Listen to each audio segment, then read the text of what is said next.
Alors aujourd'hui, je fais une vidéo un petit peu spéciale pour vous expliquer justement comment vous pouvez devenir bilingue en anglais en seulement 6 mois. Alors il faut que je vous explique un truc.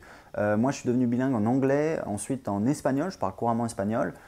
Et en fait, aujourd'hui, je me suis installé à Lisbonne, au Portugal. Et mon objectif, c'est de devenir bilingue en portugais d'ici 6 mois. Parce qu'en fait, voilà, c'est une langue que j'avais envie d'apprendre depuis quelques années. J'adore le portugais du Brésil. Alors, l'accent au Portugal, c'est différent, mais c'est pas grave. Et ça me permet de communiquer, de découvrir la culture, etc. Et justement, j'ai préparé cette petite vidéo pour vous expliquer comment vous pouvez devenir bilingue en 6 mois. Alors, pour vous expliquer un petit peu, donc moi j'ai appris l'anglais tout seul. C'était maintenant il y a 10 ans. Je suis parti vivre en Australie quelques années plus tard. Le problème, c'est que j'ai souvent rencontré des Français en Australie ou en France qui me disaient oui, voilà, je vais partir en Australie 1 an et comme ça, je vais revenir et je vais être bilingue. Ouais, en fait, ça marche pas tout à fait comme ça. En fait, le problème, c'est que bilingue, qu'est-ce que ça veut dire? Bilingue, ça veut dire qu'on est vraiment, on parle couramment dans la langue étrangère. Et le fait de passer 1 an en Australie, alors ça dépend de votre niveau à la base, mais ce n'est pas du tout garanti que vous allez être bilingue, surtout si vous avez un niveau, on va dire, assez moyen au départ. Donc c'est important de comprendre que, évidemment, être dans un pays étranger, ça va forcément beaucoup vous aider. Mais il faut savoir que parmi les Français qui partent en Australie, moi j'en ai vu beaucoup, généralement ils ont 20-25 ans, ils sont fait tard, alors c'est normal, hein, on a envie de profiter, c'est un peu la fête, mais voilà, ils sont souvent entre Français. Donc c'est clair qu'ils progressent parce qu'il y a beaucoup d'interactions, il y a beaucoup de jeunes qui voyagent, qui viennent, il y a beaucoup d'anglais, il y a beaucoup de, voilà, des gens qui viennent de Suède, Finlande, etc., qui parlent très très bien anglais, il y a beaucoup d'Allemands bien sûr. Donc voilà, ça permet effectivement de pratiquer, ça permet de s'améliorer, mais il faut être conscient que véritablement pour être bilingue, ça demande un petit effort supplémentaire. Et moi, ce que je vous recommande, c'est de ne pas négliger un petit peu le travail de fond, c'est-à-dire notamment la grammaire. Je sais que la grammaire, c'est un truc, voilà, ça fait vraiment pas rêver. D'ailleurs, ça fait pas rêver. Moi non plus, ça me fait pas rêver. Sauf que si vous voulez, c'est vraiment l'ossature. Si vous rencontrez quelqu'un en France qui vous dit, voilà, moi, chercher travail, bon, vous comprenez ce qu'il vous dit, mais voilà, vous n'allez pas dire qu'il est bilingue en français, d'accord? Donc c'est important quand même. Et c'est assez surprenant. Moi, je sais que j'ai passé 2 ans en Australie. Il y a beaucoup de Grecs là-bas qui se sont installés et voilà, qui ont monté des business, etc. Et je bossais avec un Grec et c'était marrant parce que il faisait des fautes vraiment énormes alors que c'est quelqu'un qui avait son business, sa baraque, l'appartement au-dessus du business. Enfin bon, voilà, après il avait une petite soixantaine, mais bon, il avait quand même bien réussi quoi.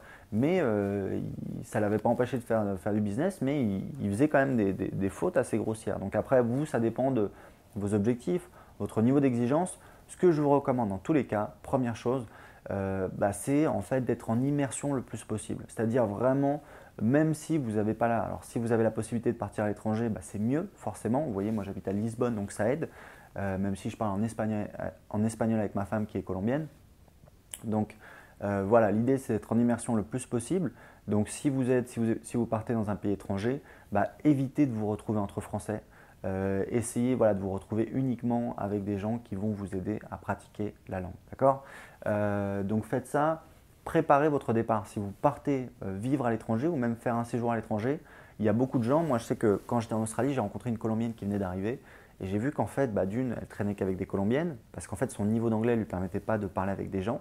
Et deux, ce qu'elle apprenait essentiellement, c'est des trucs qu'elle apprenait, des trucs de base qu'elle apprenait dans les livres et des trucs qu'elle aurait pu apprendre avant de venir en Australie. Donc il faut comprendre un truc, voilà, essayez d'avoir vraiment un minimum de base en grammaire et en vocabulaire. En grammaire, il y a un excellent livre que je recommande toujours, c'est un petit peu moi le livre enfin même carrément le livre voilà, que j'ai utilisé pour apprendre l'anglais, qui s'appelle English Grammar in Use de Raymond Murphy. C'est vraiment un classique, il est super, il y a 130 leçons, ça va graduellement, vous n'êtes pas obligé de le faire en entier, ça va assez loin, mais au moins faire voilà, les 10, 20, 30 premières leçons, vous faites une leçon ou deux par semaine, c'est parfait, ça va vous prendre 20 minutes dans la semaine, c'est rien du tout. Voilà.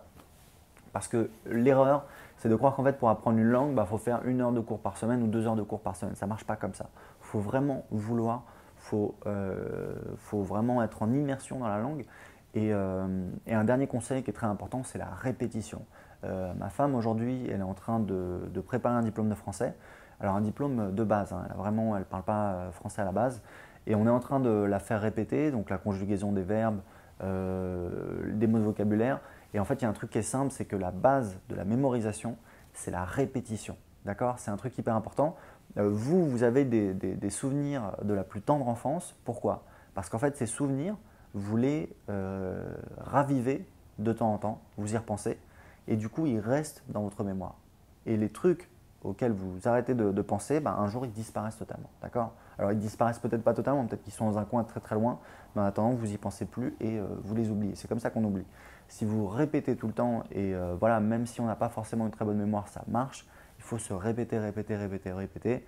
Et c'est pour ça que ça aide d'être en immersion, parce qu'on est exposé en fait beaucoup plus souvent à la langue qu'on essaie de comprendre. Voilà, c'était pour montrer un petit peu cette vidéo, comment on peut devenir bilingue en 6 mois. Si vous partez, c'est chouette, mais vous devez quand même faire ce travail de préparation en amont. J'espère que je vous ai convaincu de ça parce que c'est vraiment important. Et puis même si vous ne partez pas, vous pouvez devenir bilingue. Je vous recommande voilà, de vous mettre en immersion le plus possible.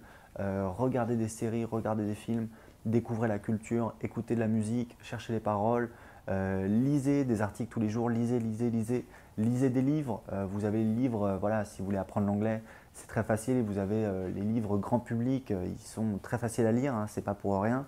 Donc, qui sont grand public, donc Harry Potter, Dan Brown de Da Vinci Code. Moi, c'est le premier livre que j'ai lu en anglais, qui est pas très dur à lire.